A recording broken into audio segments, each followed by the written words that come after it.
চলুক, হ্যাঁ নিতে থাকবে, বাইরে যাবো ওইটা পর্যন্ত।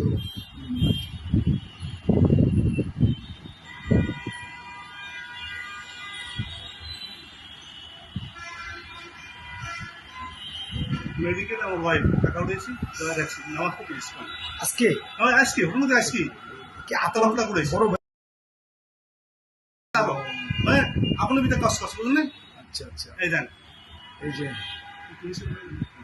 না আমি নিচে যাবো না, এটা নামাজ পর্যন্ত। এই ফ্যামিলি বাড়ি